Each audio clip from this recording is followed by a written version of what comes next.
Every CIA officer has taken the same oath that I just did to support and defend the Constitution against all enemies.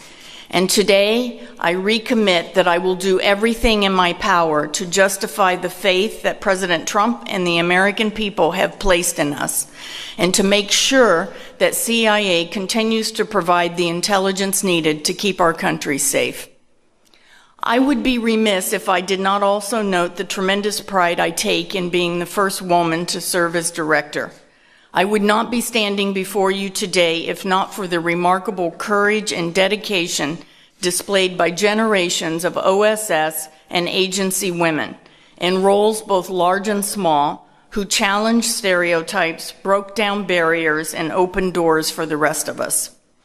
I am deeply indebted to them, and I am extremely proud to follow in their footsteps and to carry on their extraordinary legacy. I stand on the shoulders of heroines who never sought public acclaim, but served as inspirations to the generations that came after them. During World War II, more than 4,500 women served in OSS, both in the field and at home, often putting their lives at risk, doing jobs that were as essential to the war effort as those of the men. The women of OSS fought the good fight at the tip of the spear. Some of them were world famous and more than glamorous, like actress and singer Marlene Dietrich, who enticed lonely Nazis to give up the fight. Chef Julia Child, who managed classified data in Ceylon. Countess Helene de Romanones, who operated as an OSS agent in Spain. And Evangeline Bruce, who served front and center at OSS headquarters London. All worked to deceive and defeat the Axis powers. In the words of an OSS officer, they packed our parachutes, decoded our messages, forged our identity papers, and mapped the terrain where we operated. In the dead of night, they marked rendezvous sites for Allied planes to drop weapons and materiel, and picked up downed Allied flyers. Jane Wallace Burrell served as an OSS case officer with OSS's counterintelligence branch called X2 in occupied France and Germany. She was later recognized as the first CIA officer to have died while in service. Gertrude Legendre worked with many senior Allied officers. She was captured and interrogated by the Nazis, but miraculously escaped. Cora Dubois worked alongside Lord Louis Mountbatten and OSS Commander John Coughlin in OSS's war room with Detachment 404 in Ceylon. Stephanie Czech-Rader worked undercover for OSS in war-torn Warsaw, where she spied on the Soviets as well as on former Nazis. She famously said OSS gave me a gun, but I never carried a gun. What the heck was I going to do with a dumb gun? Certain women of OSS deserve special mention. First and foremost is Virginia Hall, who was inserted twice behind enemy lines into occupied France. Known to the Gestapo as the lady who limps due to her wooden leg, she served courageously, maintaining radio contact with OSS headquarters in London as she coordinated airdrops, staged rescues, and rounded up Nazi spy nets. She evaded capture innumerable times. Awarded the Distinguished Service Cross by General Donovan, she was the only civilian woman to receive this distinction in World War II. Another heroine was Barbara Lauers-Podolsky, a diminutive army private of Czech extraction. She was a master of black propaganda, morale operations now known as disinformation. Working out of Rome in the fight up the boot of Italy, interrogating German POWs, she convinced hundreds of Czech soldiers to defect to the Allies, telling them they were being used and exploited by the Nazis and the war was lost. For her ingenuity and her bravery, she was awarded the Bronze Star. Betty Lucier's father was a World War I ace, and her godfather was Sir William Stevenson, the man called Intrepid. Forbidden to fly combat, Betty ferried airplanes for the Air Transport Auxiliary throughout the European theater. She then worked on Ultra, breaking codes at Bletchley, and joined X2 based in North Africa.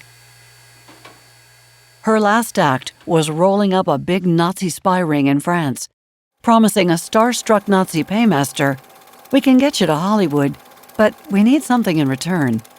The Nazi gave Betty his list of collaborators, but he never did make it to Hollywood. Betty McIntosh was on the island of Oahu the day the Japanese bombed Pearl Harbor.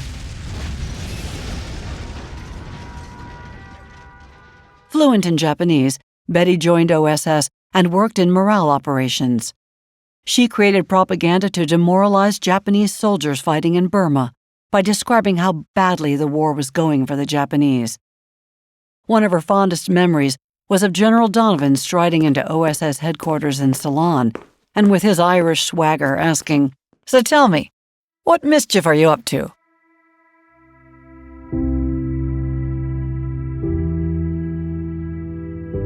I used to look at the pictures of the people in the OSS, the guys that were in Detachment 101, or that were the Jedburghs, or were the people that were the foundation of the OSS, our history. And I always used to look at the faces and I looked at the eyes. And what dawned on me was there's no difference between those people that were doing that as the greatest generation and the people that are doing it now. There's the same commitment, there's the same belief in country, there's the same love of what this nation stands for. And there are people that are ready to pay the rent and, basically look at somebody and say, "You need somebody to go? Send me. I'm your person." Throughout my career, I had opportunities to meet people that had served in the OSS and was universally impressed with their mission, their accomplishments, their style and sense of humor. I think there's a direct line from Virginia Hall to Gina Haspel. Following in the footsteps of the remarkable men and women of OSS, Gina Haspel has dedicated herself in the same selfless spirit to serve the CIA's sacred mission. She was born in Kentucky and grew up as an Air Force brat on military bases around the world. She went to high school in Britain. She's a huge fan of the national champion Kentucky Wildcats, although she transferred from that university to its rival, the University of Louisville, where she graduated with honors with a degree in journalism. She's got an incredible core set of values, and obviously that probably comes from her upbringing. Her parents have a lot to do with that. Middle class American family, military family, born in Kentucky, kind of the heartland of America, and there is a grace coupled with a directness that I think is very important. Working as a contractor with the 10th Special Forces Group at Fort Devens, Massachusetts, she ran the library and language lab. One of the soldiers, Michael Vickers, suggested she look into the CIA as a place where women could serve doing clandestine work around the world. So she sent off a letter simply addressed CIA, Washington, D.C. I first met Gina, goodness, it's been years ago now, and immediately I knew that she was exactly the kind of person that should be involved in the most complex, difficult decisions that America has to make about its espionage service. She said, "I wanted to be part of something bigger than just me. I think with my dad's service in the military, I saw that as a natural affinity. I wanted an overseas adventure where I could put my love of foreign languages to use." CIA delivered. I have a tremendous amount of time for Gina. She's the real deal. She's a pipe hitter. There's an old saying about I'd give you the last sip out of my canteen. That's what I would do for Gina. She gets it. She's walked the walk. She doesn't necessarily talk the talk, but she's done the business. She knows the business. And somebody that I never wanted to disappoint. Her first overseas assignment was as a case officer posted in Africa. She said, "It was right out of a spy novel. It really didn't get any better than that." She was in her element, doing what she signed up for, carrying out a clandestine mission in a struggling country, plastered with billboards full of Marxist-Leninist slogans. She's done it all. She has served in the third world. She's served in denied areas. She has served in big stations as the chief where there were critical foreign partnerships. She has done counterterrorism. She brings experience in operations. She understands operations. She understands tradecraft. She is a very unassuming person. She always dealt very effectively with people outside the agency and the intelligence community. She traveled throughout the area, mastering the art of recruiting and handling foreign agents. She also survived a coup d'etat. She served as station chief in multiple hardship posts. One night, having learned terrorists were arriving in her country, she quickly mounted an operation that led to the terrorists' arrest and imprisonment, along with the seizure of computers that contained details of a terrorist plot. I was impressed immediately by her. I was impressed with her smarts, her knowledge of clandestine operations, her demeanor, her everything. Whenever there was a crisis or a need, she went to it. She wasn't drafted, she actually went to it. So when 9/11 came, she actually went to the office and said, I want to serve. And that was a personal sacrifice. As the fight against al-Qaeda was heating up, she asked to be assigned to the agency's counterterrorism center. Her first day on the job was September 11th, 2001.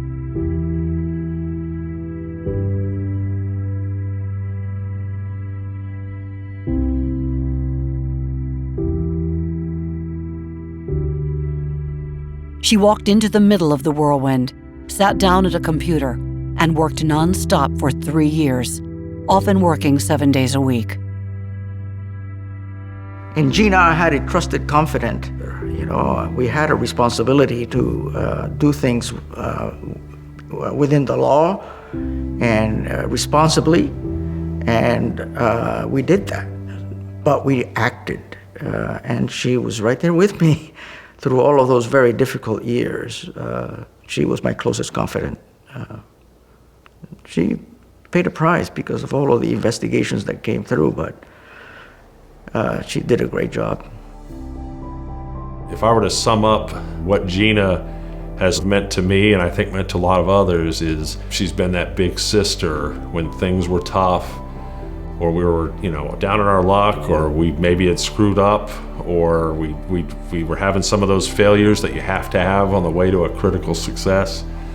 And she was able to keep us moving, keep us well-oriented, keep us ethical, keep us optimistic, keep us, retaining our high standards and searching for excellence. Having served honorably and faithfully as a veteran clandestine officer, a chief of station, acting director of the National Clandestine Service, deputy director, and now director of CIA, she is first among equals and highly deserving of the trust now placed in her. She's an inspiration for all of the CIA's officers. She leads with a style that is quiet and confident, but at the same time, that Gina Haspel will stop at nothing to achieve the outcomes that the CIA has been tasked with achieving.